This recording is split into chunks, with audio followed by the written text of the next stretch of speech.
Universitetlərdə elmi tədqiqat işləri ilə bağlı ən böyük problem adambaşına maliyyələşmə ilə bağlıdır. Təhsil haqqı ilə tədqiqatı maliyyələşdirmək çətin bir prosesdir. Bugün bəzi universitetlər təhsil haqqından qənaət etdiyi vəsait hesabına tədqiqat işləri görür. Bu fikirləri UNEQ və Regional İnkişaf İctimai Birliyinin təşkilatçılığı ilə dayanıqlı inkişafın yeni dövrü, yaşıl transformasiya və iqlim maliyyələşdirilməsi mövzusunda keçirilən Beynəlxalq Elmi Konfransda Elm və Təhsil Naziri Emin Əmrullayev bildirib. Azərbaycanda ali təhsil müəssisələri uzun müddət kadr hazırlamağa fokuslanan müəssisələr olub, deyə nazir bildirib.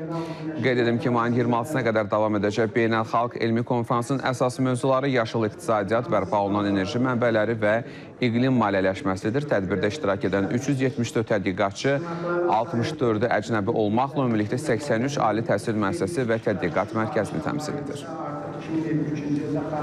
Hal-hazırda isə onların təhsil haqqı ilə tədqiqatı maliyyələşdirmək müəyyən mənada o qədər çətin bir prosesdir ki, bu ali təhsil müəssisələrimiz əsasən həmin o təhsil haqlarından qənaət etdiyi vəsait hesabına yalnız tədqiqatı maliyyələşdirə bilir. Çünki hədəfli tədqiqat maliyyələşdirmə alətləri hal-hazırda demək olar ki, yox səviyyəsindədir. Yalnız ötən il biz ilk dəfə olaraq universitetlərin bu və digər göstəricilərinə görə müvafiq pilot qaydada maliyyələşdirmə alətini tətbiq etmişik. Əsas strateji məqsədimiz 2030-cu ilə qədər Azərbaycan Dövlət İqtisad Universitetini Tədqiqat Universitetinə çevirməkdir. Hədəflərdən biri ondan ibarətdir ki, Azərbaycan Dövlət İqtisad Universiteti Web of Science və Scopus'da çap olunan məqalələrin sayına görə ölkəmizdə